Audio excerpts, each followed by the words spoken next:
Welcome. This is the podcast series dedicated to living a revenue culture. And those of you who've been with us for a while know a revenue culture is where you maximize profit because you first optimized your people. And this podcast is in a transition because for the first 2.5 years, it was done by the Revenue Game. And now the Revenue Game's part of TTI Success Insights. So we're taking the Revenue Game's culture part of context of business and adding TTI's how do we optimize people part. And not only is it a transition for that reason, but this is our first time where we have two guests, and it's the first time we've had guests that are actually part of a financial services consultancy CPA practice, but they're an HR practice inside of that. So they're a perfect example of the fact the world's starting to recognize if you really want to make money, it's not just about sales or just about the numbers. It's about how do you work with the people. So I'm thrilled to have our guests today of Sam Bolen and Cristin Heyns-Bousliman, and they're from REDW, which is a large consultancy CPA firm, and they're leaders in the HR practice. And so I'm going to ask them to introduce themselves and tell their journey to end up at REDW and why that's a good fit for them, because I think you're going to hear their journeys are a little bit different. So welcome, Sam and Cristin. Thank you so much. We appreciate the opportunity to be here. As you said, my name is Cristin Heyns-Bousliman. I lead the HR consulting practice at REDW. I got here in a what I think is an interesting way. I started my career as a litigation attorney. I specialized in employment law pretty quickly after starting my career. And I also became very quickly after that sort of disillusioned or discouraged by what felt like a really reactive role.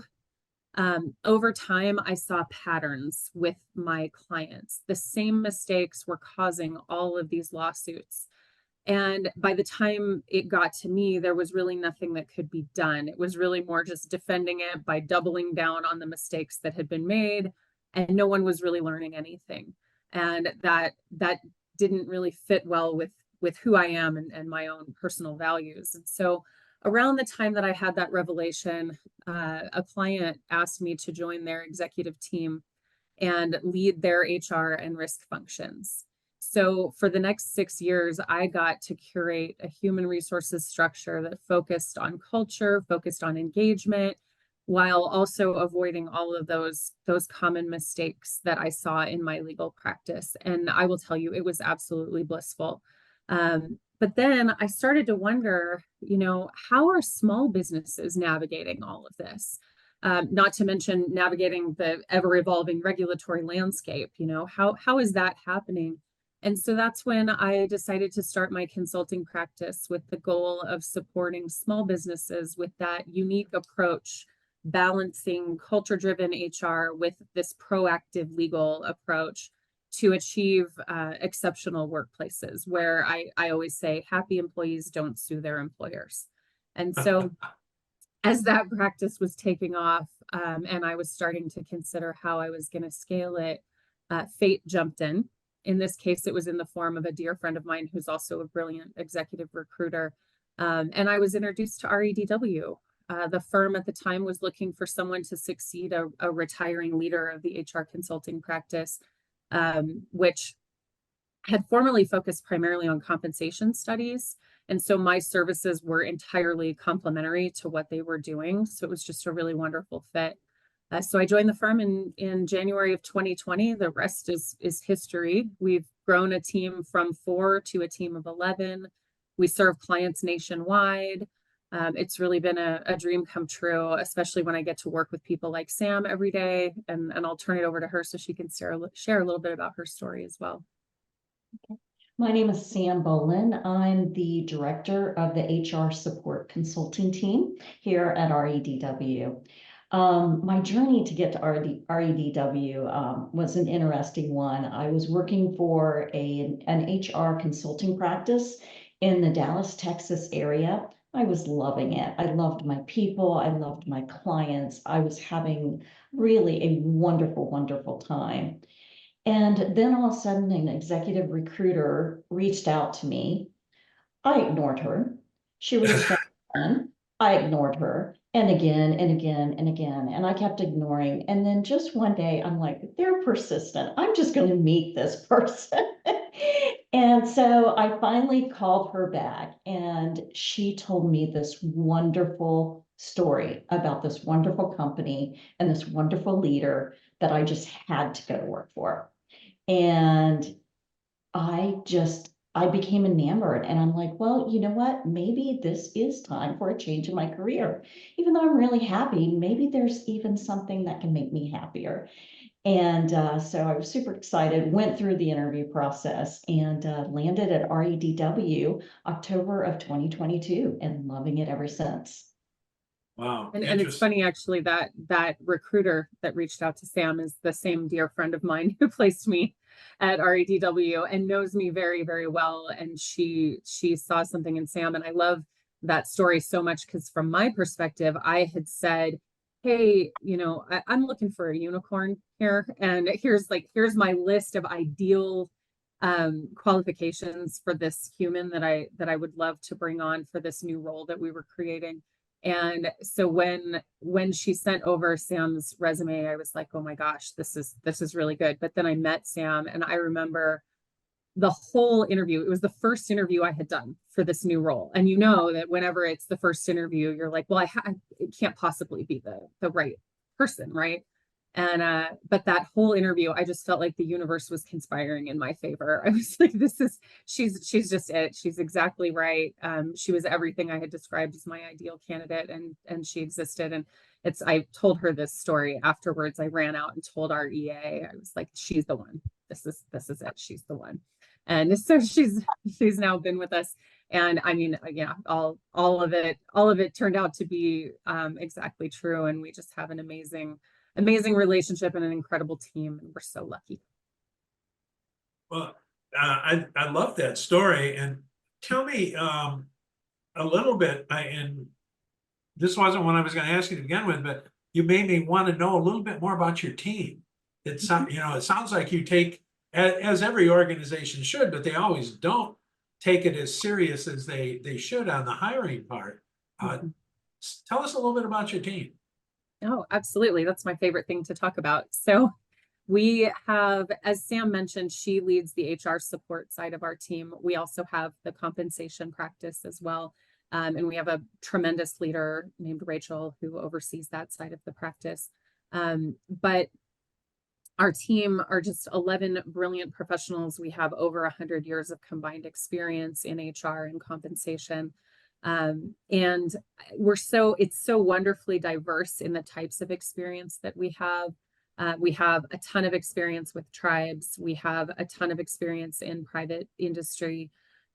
We have a CPA on our team. I'm a licensed attorney. Sam is, a senior certified professional with SHRM. We have several of those. We have CCPs. We have all of these incredible, brilliant people who come together. But I think the thing that I'm most proud of is how we have carefully curated this really strong culture. And, we're here today to talk about how important that is. And I promise you, we not only talk the talk, we walk the walk. And I'm just so proud of how supportive and amazing this team is, and taking care of each other and taking care of our clients. Wow. And that leads me to, when I get up in the morning, I don't think of really sophisticated professional HR practices inside of accounting firms. And I've had a number of accounting firms as clients, including E&Y, and I don't ever remember that. It was a while ago, but what prompted REDW to, I understand the compensation, but you've gone so far beyond that. What's the motivation or the value that you're transferring that way? Absolutely. So, well, I think first, what prompted it is entrepreneurial spirit combined with listening to our clients. And so the firm has actually been in existence for a little over 70 years now, but the business advisory side of it was, as I said, prompted by listening to clients and what they need. And visionary leaders like my predecessor, Carol Cochran, heard those needs and were willing to take that on. And so in this case, it was focused in the compensation planning area. And as a CPA, she saw an opportunity to build out a practice area around that. And so I think visionary leaders throughout the firm have done the same thing and really seen an opportunity for those clients to find this one-stop shop environment where they can come in and have, first of all, you've got a firm with an incredible reputation. And then so they can trust that the firm is bringing in the best of the best professionals to support them in all these different areas, instead of having to say, wow, I really need, outside HR support. And so I'm going to sort of blind call different HR consulting practices. It's this wonderful feeling that they get to have the trust that they place in the firm can transition to other service areas that can support them in being successful. Now, when people think about business, they typically think hard skills, soft skills. And, people definitely look at accounting and say, well, that's a hard skill.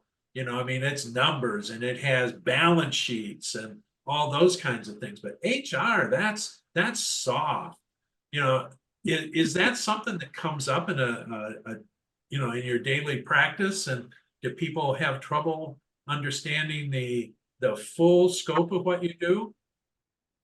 I would say that HR also has a component of hard in it as well. So we get faced with some really challenging situations, and we have to use an approach that people will embrace our recommendations and do the right thing for their employees. So that's where the soft side is, how you craft that messaging. And how you get there is going to be all of those hard skills to get there, but crafting that message is critical. Well, and the outcomes of what you do are measurable.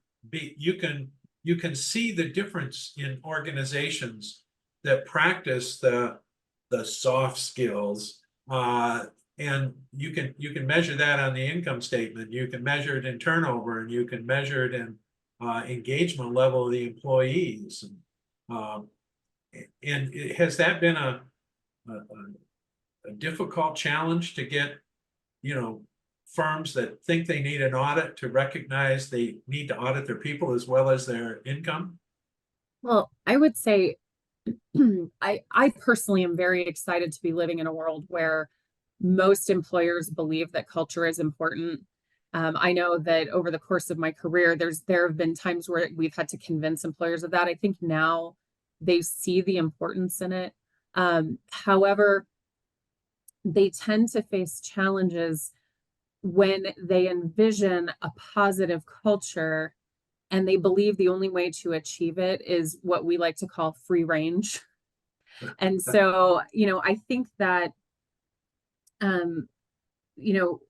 the individuals responsible for engaging our firm for their audits or for their tax, and those people are often tasked with HR functions, which, as you mentioned, when you have those technical skills versus these soft skills, those individuals don't always have both of those. And so in their minds, they're thinking, well, if we just don't have all of these rules and all of this structure, then people will be happy, right? And so the challenge is that we're coming in and we're having to say, we understand you're frustrated because your teams aren't behaving the way that you expected them to behave, but you have to clearly convey your expectations to them. So when you think soft skills mean free range versus there is a way to be technical about soft skills. And so I think that we really help bridge that gap and help them understand that this is something that can be much more structured. And really, we help clients see that structure is a positive thing that high performers really appreciate. And low performers tend to be the ones who push back against it, right? And so who do we want to impress here? We want to impress our high performers. And so we help the clients develop policies and procedures and create that culture. We perpetuate a positive culture while putting the necessary structure in place. And that holds team members accountable. It makes sure that everything is complying with applicable law. And so I think that, yes, you can quantify value. And yes, I think that those clients can see quantifiable value. But I also know that Sam and I have the wonderful experience of watching that moment where relief washes over the client. Yeah. And that's the real value, is someone who's been assigned these HR duties having that relief. Someone has my back. This is not maybe my wheelhouse, and I really feel like I've got the support that I need. Yeah. Cristin, you said something when you kind of introduced yourself that I loved. It's the in my language, you were describing helping people avoid problems because the problems are predictable. And if you understand that they are predictable and that the soft skills have a big impact on what the outcomes are going to be, that by helping people start in the right direction, setting the right expectations, it's amazing what doesn't happen that you don't want to happen. And, people ask me revenue related questions all the time, and they say, what would you do if you were here? And what I want to say is, I'd never be there. And that's not always productive at that moment, but, it's so true that if they understand the things that you guys are bringing them up front, they would never get in those situations that they've got to, struggle to get out of. And in some cases, there's damage. So. And we take an empathic approach to that. I think a lot of times that's, one of the main ways that we end up being engaged is that something has gone wrong. And so we're in the picture because something has gone wrong. And what we try to do is say, okay, here's the deal. We're going to minimize that damage that you're talking about. We're here. The thing happened, whatever the thing was, we're going to do the best we can to react appropriately to the thing so that we can minimize the fallout going forward. But at the same time, we say, hey, while you're engaging us to do this, we highly recommend you engage us to get you reset. Let's go back to the beginning and let's reset to where this situation won't happen again. And we can save you a whole lot of money in the long run. And I think that that's been a really wonderful way for us to build trust with clients and then really have that strong impact on their bottom line over time.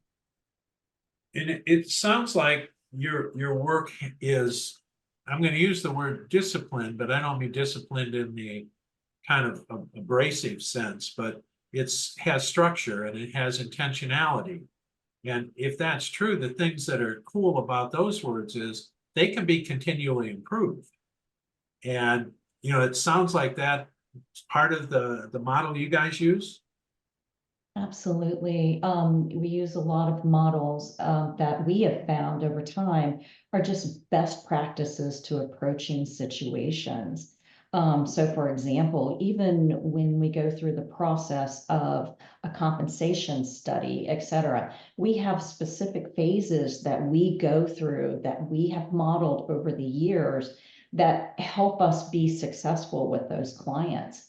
And one thing that a lot of clients may have never heard of when they're doing a compensation study is that our team goes in and actually interviews key leaders within the organization first to find out where their gaps really are in pay, what they're seeing, and not just pay, but within their environment. So are their total rewards of value to their people, and how does that help us derive at a complete compensation study for them that takes all of those factors into effect. So yes, we are very process driven. It doesn't mean that sometimes we may steer in other ways, but we have found that the ways we go about approaching our projects or our services really are effective. And we're able to get great products out of that can help change our clients and their employees' lives. I like to say that it is it's a lot of process and part voodoo. That's what Sam is talking about, because it's amazing how you can have an employer who's lagging the market in compensation, but has the most loyal team members on the planet. And so that's the part we get in there and we learn what's going on, but we still have a strong process that we know is going to result in great deliverables for the client and helping them to be market competitive. But yeah, we still have the voodoo. Yeah, and I love that. And Sam, you used one of our favorite words is value. And it's interesting, value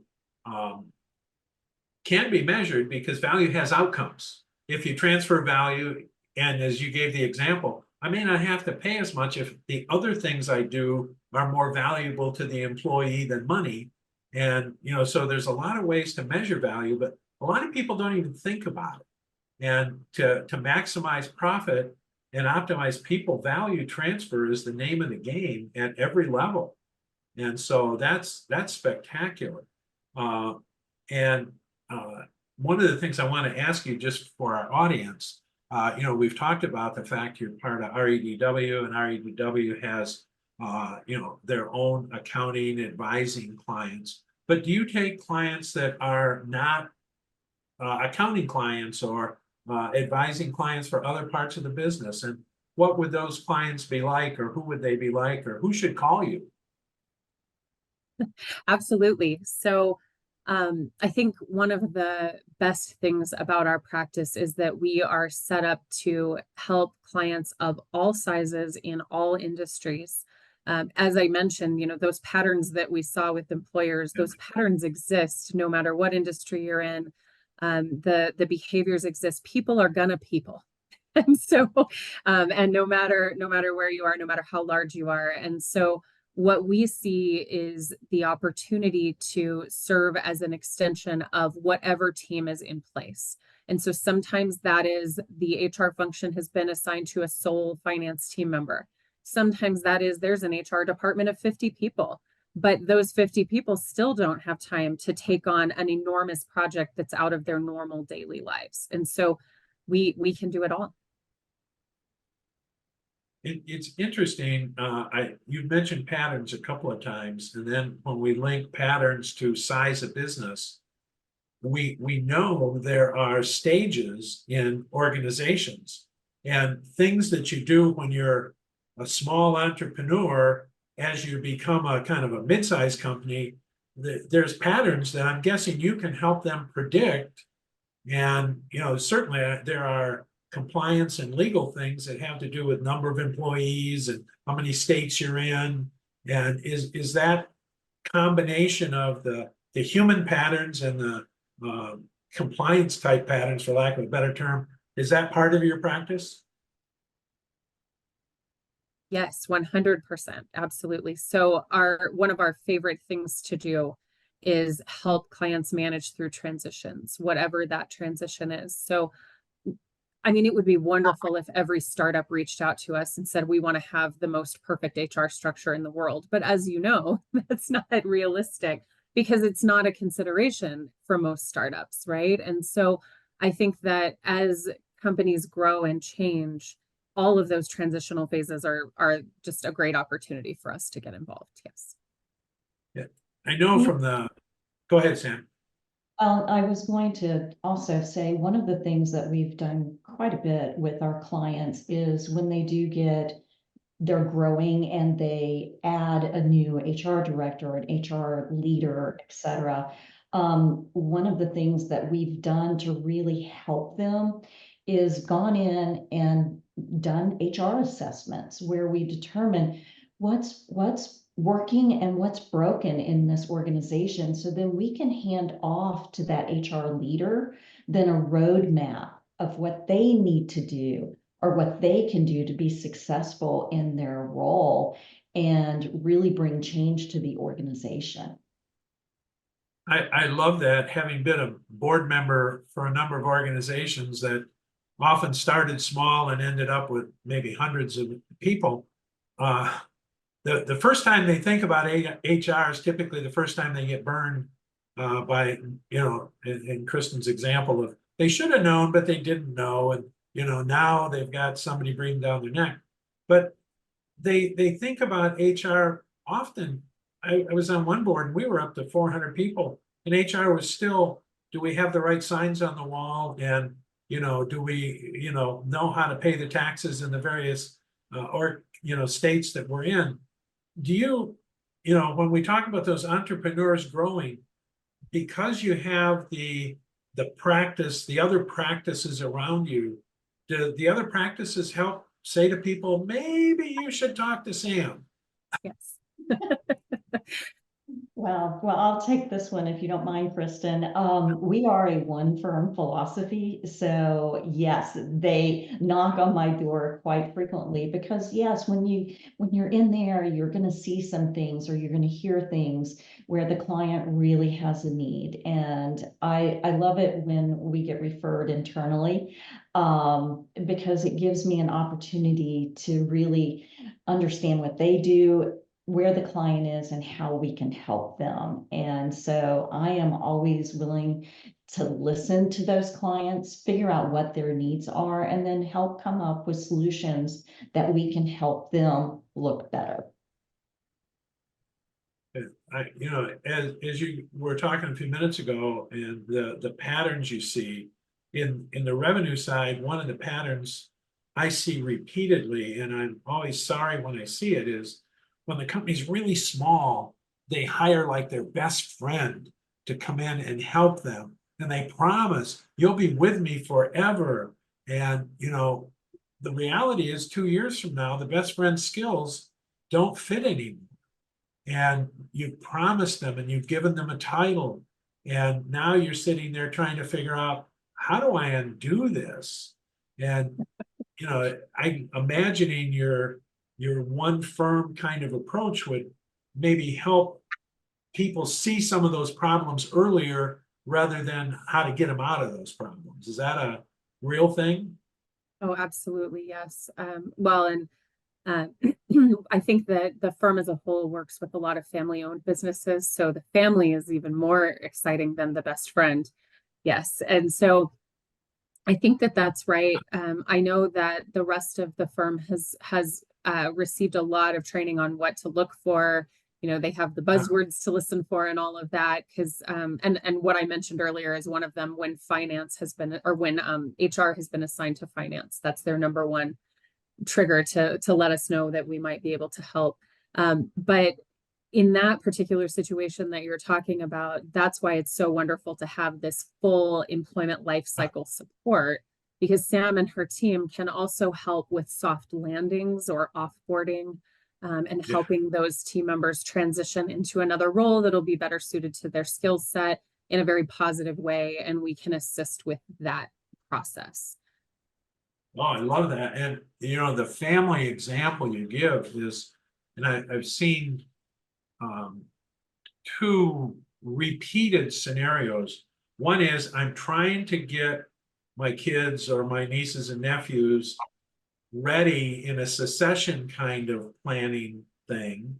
And sometimes it works and sometimes it doesn't. But the other is the financial readiness. And having interviewed literally hundreds of family businesses and talking to the founder or the current generation, and they say, well, my kids are going to take it over.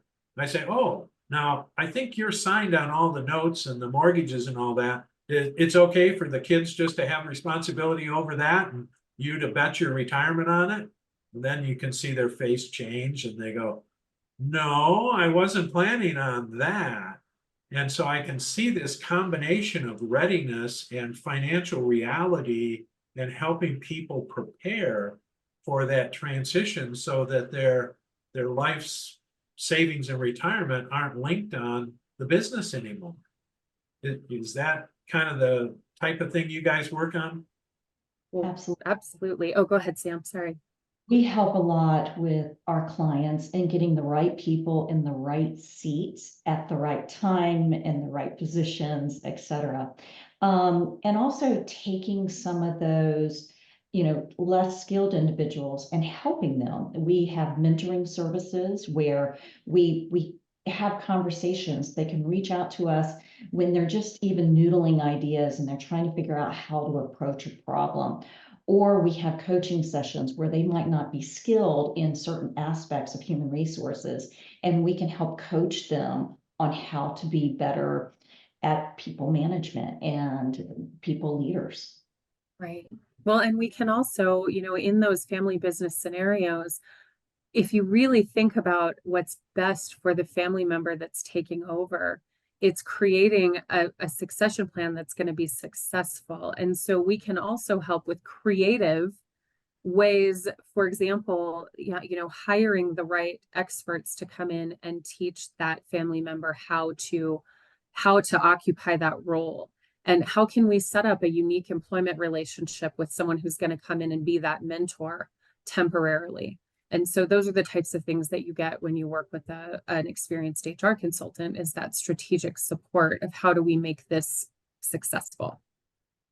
Yeah, no, that's really, those are huge deals today. And today, so much of business is dependent on the small, medium-sized family operations for new employment and, fun career opportunities and all that. So it's wonderful that there's a place that they can come and work on both of those things at the same time.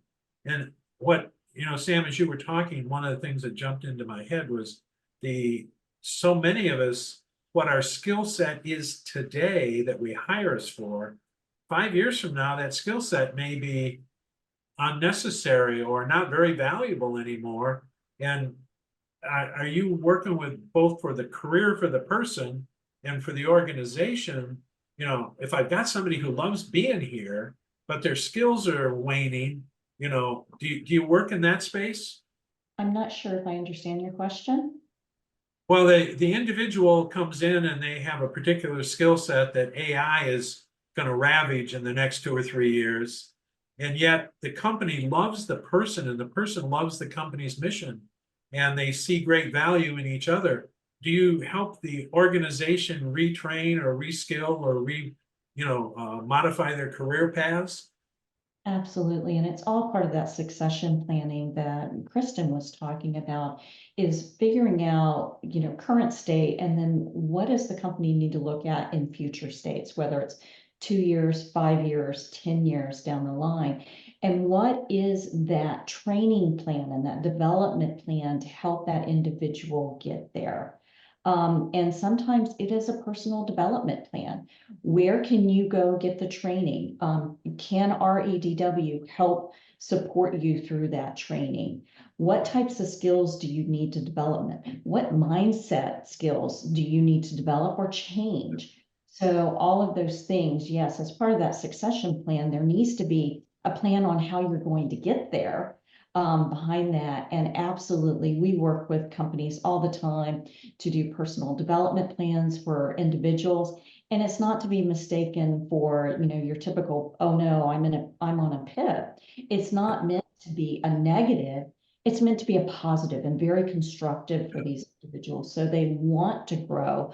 They want to embrace this plan on how do I move into the right position for the future with this wonderful company that I'm working for. Yeah, that sounds like a good example of the value that you were talking about earlier. When an organization cares enough about their people to do that, that's worth a lot to the employee. Yeah, very interesting. So Yes, we actually have a wonderful example of that right now. We had a client who really embraces one of their chief leaders in the organization. However, this leader is really struggling with certain things. And they've asked us to come in and really assess what this person's strengths and opportunities are. And we're doing that through a 360 evaluation, so we can understand from a broad picture of where this person needs to develop, and then coming up with that development plan again on how they can get to where they need to be successful. But that's an organization who's truly caring about the person and is investing in making certain that this plan is put in place so they can be successful. That's spectacular. When we talk about optimizing people, that's such a great example. And the other, for the organization standpoint, there's just a Forbes article that talked about the fact for every 10 jobs, there are 7 people available. And so if you've got people who love the organization and are, you know, they come to work and they want to do good work and they want to transfer value, it's kind of to everybody's advantage to find a place where they can continue doing that, because finding a replacement for somebody with that great attitude and that commitment is hard. That's exactly right. And we say that all the time.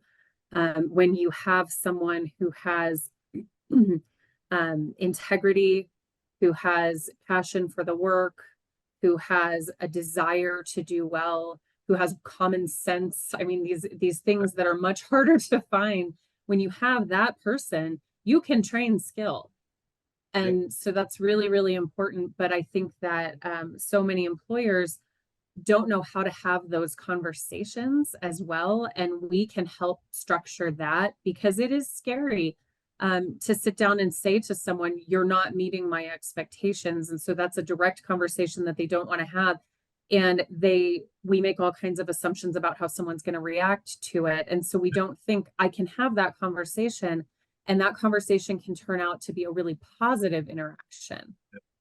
And so that's how we can help. You know, how do you have a difficult conversation that is remembered as a very positive interaction?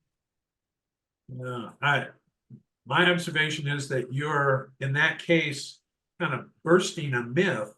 And the myth is, well, it's the skill set that I should hire for. And, you know, they forget the fact that whatever the skill set is, 3 or 4 years from now, if they haven't continued to improve it, even if they haven't improved it, it may not be necessary in the business world anymore. So I think that's a wonderful ability. And because of the combination of services REDW provides, you probably get to see some of those things coming, and you can help them not be there. So as you look forward, and, you know, how do you see your practice inside REDW expanding, changing, modifying? What do the next few years hold for the practice?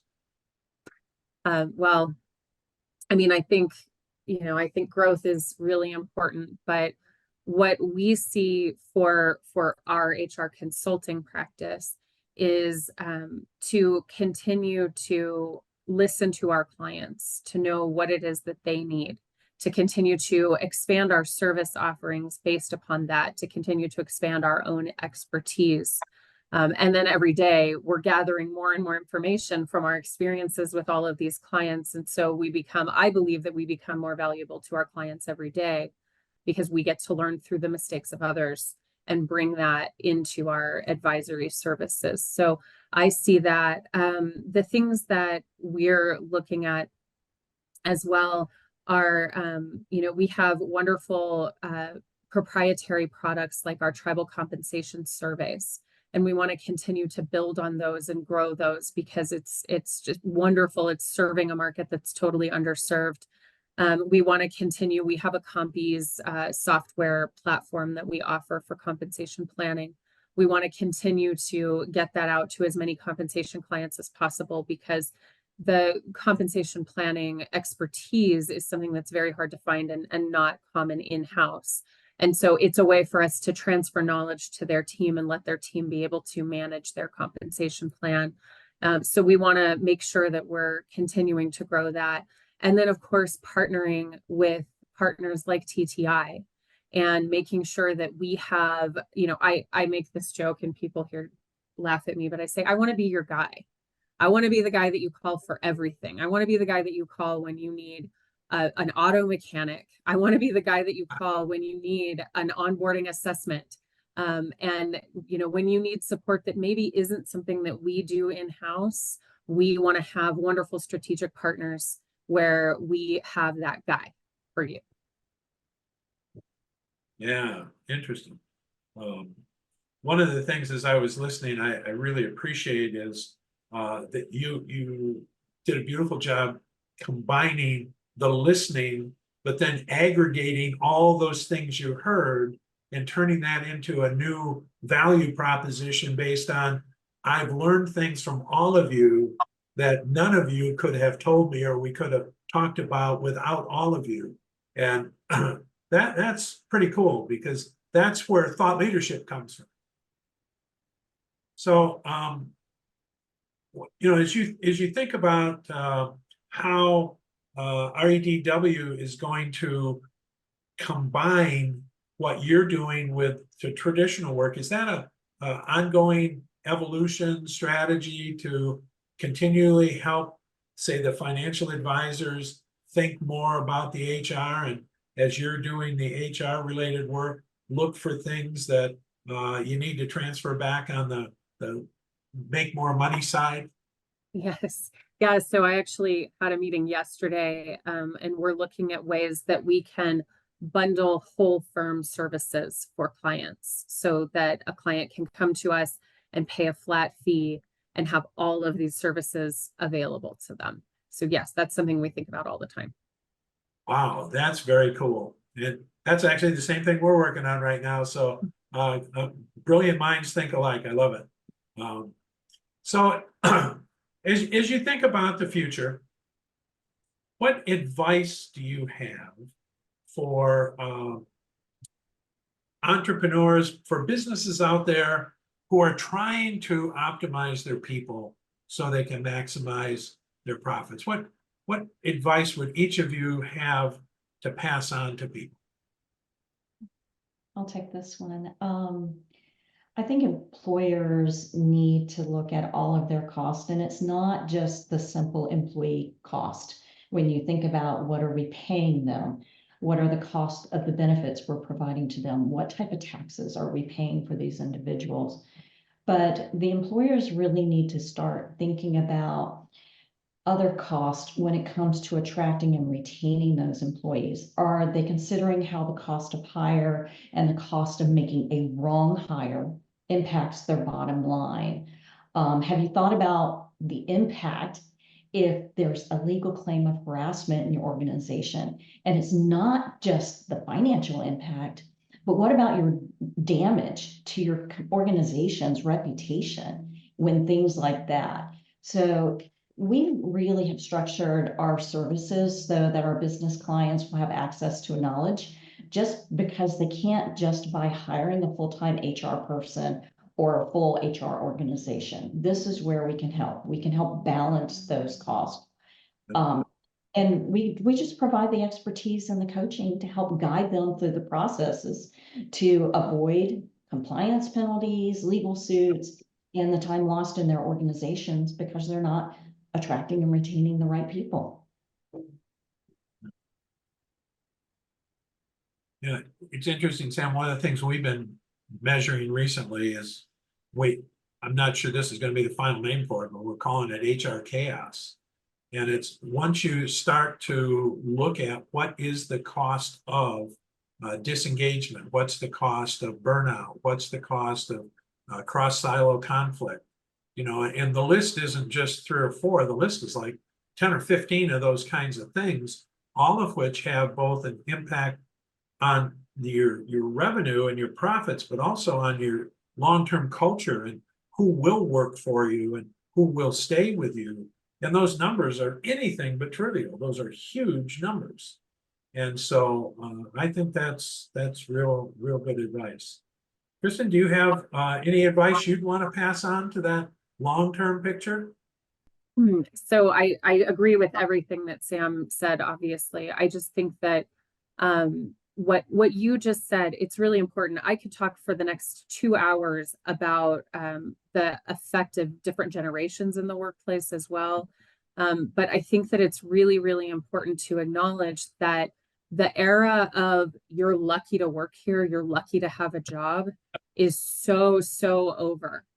When I was working in HR for quick service restaurants, we would say your employees will go down the road for 50 cents an hour. And that has never been more true. So you have to have something more than compensation to keep them. So my advice is, no matter how baby of a company you are, you have to start making investments in culture immediately. Amen. Amen. Well, this has been terrific. And like you, I could talk about some of those things for hours, but we don't have hours. So is there anything you'd like to leave with the audience just to be thinking about? I would just like to stress and not just invest now. Don't wait until you have an opening to start recruiting. Don't wait until your employee experience is in the dumpster. You have to be proactive in investing in your people now and fixing all of these things that we've been talking about in this discussion. But at the end of the day, you also have to you have to hold your employees accountable and make certain that you're not allowing people who aren't skilled in the right jobs to continue in the wrong jobs. Don't allow employees who don't exhibit the behaviors of your culture to continue to be there. Otherwise, it's just going to bring your organization down. I'd add to that, just I agree with Sam. It's not just about promoting a positive culture. That accountability piece is so important because you have to make sure your high performers feel valued. And if you are a business looking at other businesses going, I don't understand how they have this incredible team that works so hard and, you know, are great ambassadors for their brand and all of these things, and I don't understand how they did that. I'll tell you how they did that. They made their high performers feel valued. They made their high performers feel like they are a part of something special. Their workplace is like a private club where only high performers get in. And so if you can make sure that you're holding those that are not meeting the standard accountable, you will drive that high performing culture you're looking for. That is great insight. And both of you are describing part of our research over the years says many companies have what they think is a great corporate strategy. And then they hire people that they think can execute. But there's a middle piece, which is all of that you're talking about. It's how do I hold people accountable? How do I support them? You know, how do I make sure their team members are the right team members? And that we call that a deployable structure. But whatever the strategy is, no matter how good your people are, if there's not a deployable structure in the middle that supports them, recognizes them, takes them to the next level, you're going to have trouble. And it sounds like your experience matches ours. Definitely. So I want to thank both of you for being here. I hope the audience is being as educated as I've been, because I found this wonderful.